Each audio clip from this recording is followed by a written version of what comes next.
اینٹیں پختہ ہو جائیں، اب انہیں جوڑنا ہے، سیمنٹ سبسٹنس چاہیے، وہ قرآن ہے، یہ جوڑے گا تم۔ چنانچہ یہی بات حضرت شیخ الہند مولانا محمود حسن دیوبندی اسیر مالٹا نے اپنی اسیری سے رہائی پانے کے بعد واپس جب آئے ہیں تو دیوبند میں علماء کے ایک بڑے اجتماع سے خطاب کر کے کہی۔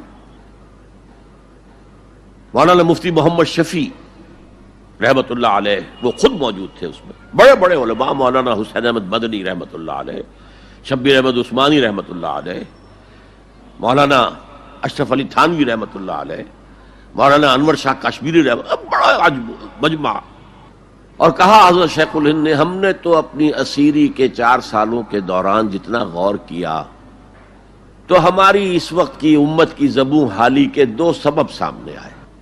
مولانا مفتی شفیع لکھتے ہیں، ان کی کتاب وحدت امت کے نام سے، کہتے ہیں کہ پورا مجمع ہمہ تن گوش ہو گیا کہ یہ شیخ الشیوخ استاد العلماء عمر کے اس آخری درجے میں اس حد پر آ کر اب نیا سبق کون سا سیکھ کر آیا ہے؟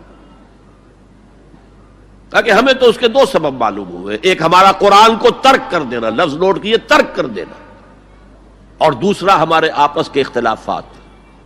چنانچہ میں تو یہی فیصلہ کر کے آیا ہوں کہ اب زندگی جتنی باقی ہے 2 ہی کاموں میں لگاؤں گا، ایک تو یہ کہ ناظرہ قرآن پڑھنے کے مکتب گلی گلی کھل جائیں اور عوامی درس قرآن کے ذریعے قرآن کے پیغام اور قرآن کے حکمت سے لوگوں کو روشناس کرایا جائے۔ عوامی درس قرآن کا لفظ استعمال کر رہا ہے شیخ الہند، جنہیں میں 14ویں صدی کا مجدد اعظم سمجھتا ہوں۔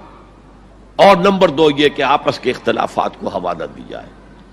یہ واقعہ کوٹ کر کے مفتی محمد شفیع صاحب لکھتے ہیں کہ حضرت شیخ نے جو 2 باتیں کہیں اصل میں وہ ایک ہی ہے۔ ہمارے باہمی اختلافات بھی تو اسی وجہ سے ہیں کہ ہم نے قرآن کو ترک کر دیا ہے۔ بتائیے شیخ الہند نے کیسے ترک کیا قرآن؟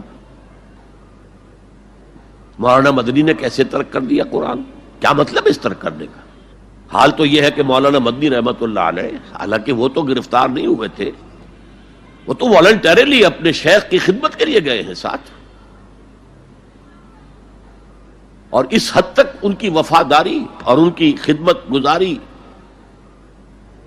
کہ رمضان کا مہینہ آیا تو حضرت شیخ الہند نے حسرت کے ساتھ کہا زندگی میں یہ پہلا رمضان ہوگا کہ تراویح میں قرآن نہیں سن سکیں گے، اس لیے کہ نہ شیخ الہند حافظ تھے، نہ مولانا مدنی حافظ تھے، اور تیسرے ان کے ساتھ ایک اور تھے، ان کا میں نام بھول رہا ہوں، وہ سرحد کے پٹھانوں میں سے تھے،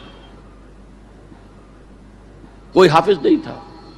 اب آپ غور کیجئے، استاد اور اپنے شیخ کی اس حسرت کو دور کرنے کے لیے مولانا مدنی روزانہ 1 پارہ حفظ کرتے تھے اور رات کو تراویح میں سناتے تھے، روزانہ 1 پارہ۔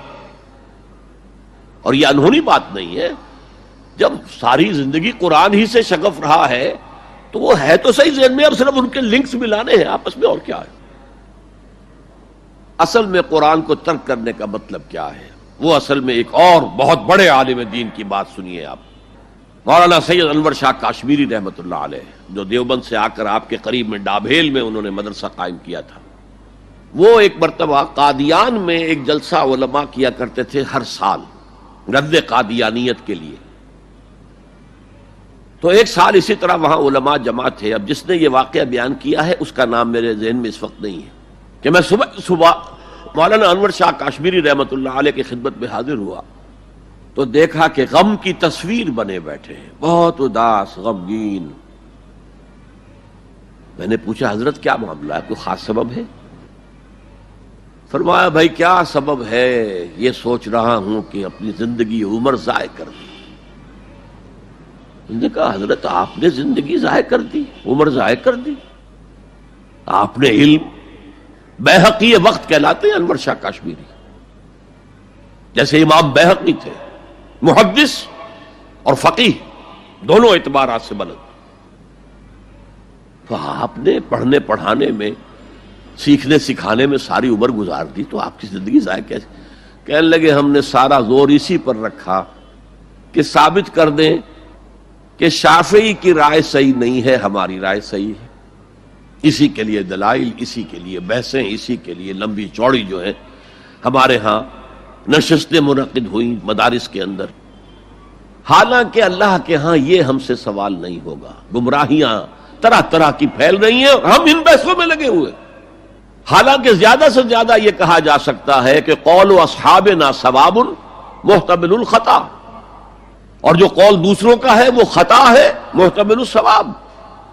زیادہ سے زیادہ یہ کہہ سکتے ہیں ہم کہ ہمارے جو اسلاف ہیں، ہمارے جو اساتذہ ہیں، ان کا قول صحیح ہے، اگرچہ اس کے خطا ہونے کا بھی امکان ہے. ہم یہ نہیں کہہ سکتے کہ اس کے غلط ہونے کا کوئی امکان ہی نہیں، معصوم تو وہ نہیں تھے. اور قولہم ان کا جو ہمارے سامنے ہے مد مقابل ہے، اور وہ شافعی ہیں. اصل تو جو ٹکراؤ تھا وہ فقہ حنفی اور فقہ شافعی کے مابین تھا. ہم صرف یہ کہہ سکتے ہیں کہ ان کا یہ قول خطا ہے، غلطی ہے، اگرچہ احتمال موجود ہے کہ وہی صحیح ہو. اس کے سوا تو ہم کچھ نہیں کہہ سکتے. اور ہم نے اپنی ساری زندگی اس کام میں لگا دی. لیکن میں کہہ نہیں سکتا اس پر کتنے رنج اور صدمے کا اظہار کروں کہ مجدد وقت شیخ الہند رحمۃ اللہ علیہ اور بحقی وقت مولانا انور شاہ کاشمیری رحمۃ اللہ علیہ، ان کی ان باتوں کا کوئی اثر ان کے شاگردوں نے قبول نہیں کیا. وہی روش ہے، وہی فقہی بحثیں ہیں. جب میں نے پاکستان میں تحریک خلافت کا آغاز کیا، کچھ احادیث بیان کی، اچھے علماء نے کہا کہ ڈاکٹر صاحب ہم نے تو یہ حدیثیں پہلی مرتبہ آپ سے سنی. یہ حدیثیں جو ہیں یہ ہیں کتاب الملاحم میں، اشراط الساعہ، علامات القیامہ، کتاب الفتن. اور حدیث کے ان ابواب پر تو پہنچتے پہنچتے ہم ایگزاسٹ ہو چکے ہوتے ہیں. ہماری ساری بحثیں جو ہے وہ ختم، اور وقت ختم ہو جاتا ہے ان فقہی بحثوں کے اندر. یہاں تک تو ہم پہنچتے ہی نہیں.